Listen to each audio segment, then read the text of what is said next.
Lawrence master రాజకీయాల్లోకి entry ఇవ్వబోతున్నారా అంటే yes, అఫీషియల్గా ఆయనే అనౌన్స్ చేసినటువంటి పరిస్థితి కూడా వచ్చింది. టీవీకే పార్టీ అధ్యక్షుడు విజయ్ గారు మనందరికీ తెలుసు, ఆయన సీఎంగా తమిళనాడులో ఇప్పుడు ఒక సంచలనమైనటువంటి విజయాన్ని అందుకున్నారు.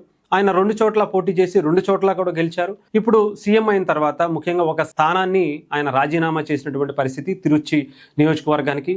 ఆ ఉప ఎన్నికల్లో లారెన్స్ మాస్టర్ కొరియోగ్రాఫర్గా, నటుడిగా, దర్శకుడిగా మనందరికీ తెలుసు. తెలుగు, తమిళ, అటు హిందీలో కూడా ఆయన డైరెక్ట్ చేసి సినిమాలు తీసినటువంటిది, కొరియోగ్రఫీ చేసినటువంటిది కూడా మనందరికీ తెలుసు. మన తెలుగులో అయితే ప్రత్యేకంగా స్టైల్ సినిమా కావచ్చు, అలాగే చిరంజీవి గారికి ఎన్నో సినిమాలు కంపోజ్ చేసినటువంటి విధానం కావచ్చు, చిరంజీవి గారిని ఇన్స్పిరేషన్గా తీసుకుని ఆయన యొక్క సేవా కార్యక్రమాలు, అటు రజనీకాంత్ ఇన్స్పిరేషన్గా తీసుకుని సేవా కార్యక్రమాలు కూడా చేసినటువంటి లారెన్స్ మాస్టర్ ఎప్పుడూ కూడా సమాజ సేవ వైపే చూస్తూ ఉంటారు. ఇప్పుడు ఆయన రీసెంట్గా రిలీజ్ చేసినటువంటి వీడియోలో చాలా క్లియర్గా నేను రాజకీయాల్లోకి రావడానికి నిర్ణయించుకున్నాను అని దాదాపు ఒక 18 నిమిషాల వీడియోని రిలీజ్ చేశారు. దాంట్లో ఆయన ఎందుకు రావాలనుకుంటున్నారు, ఏంటి, దానికి తగ్గట్టుగా అన్నీ కూడా ఇప్పటికే అరేంజ్ చేసుకున్నట్టుగా, నిర్ణయం తీసుకున్నట్టుగా, ఇది కూడా ఏ పార్టీ నుంచి అనేది మాత్రం అనౌన్స్ చేయలేదు. కానీ టీవీకే పార్టీ నుంచే ఆయనకి ఆఫర్ వచ్చినట్టుగా కూడా ఇప్పటికే వార్తలు వచ్చాయి.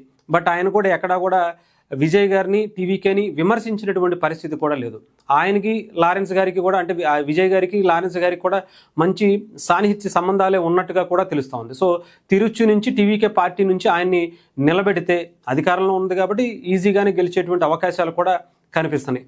అంతేకాదు సమాజ సేవ చేయాలంటే రాజకీయాలైతేనే ఇంకా ఎక్కువ స్థాయిలో చేసేటువంటి అవకాశం ఉంది అని ఆయన ప్రకటించారు. ఈవెన్ సినిమా వాళ్ళు రాజకీయాల్లోకి రావడం అనేది మనకు కొత్త కాదు, తమిళనాడుకి అయితే అసలు కొత్త కాదనే చెప్పాలి. కొన్ని దశాబ్దాలుగా తమిళనాడు రాజకీయాలను శాసిస్తున్నటువంటి సీఎంలు కావచ్చు, ప్రతిపక్ష పార్టీలో ఉన్నటువంటి వ్యక్తులు కావచ్చు, అందరూ కూడా సినిమాకి సంబంధించినటువంటి ఇండస్ట్రీ నుంచి వచ్చిన వాళ్ళే. ఇప్పుడు మన తెలుగులోకి వచ్చేటప్పటికి ఎన్టీఆర్ గారు కావచ్చు, అలాగే ఇప్పుడు వచ్చినటువంటి పవన్ కళ్యాణ్ గారు కావచ్చు, వీళ్ళందరూ కూడా సినిమా నుంచి రాజకీయాల్లోకి వచ్చి రాణించినటువంటి వ్యక్తులుగానే మనం చెప్పాలి.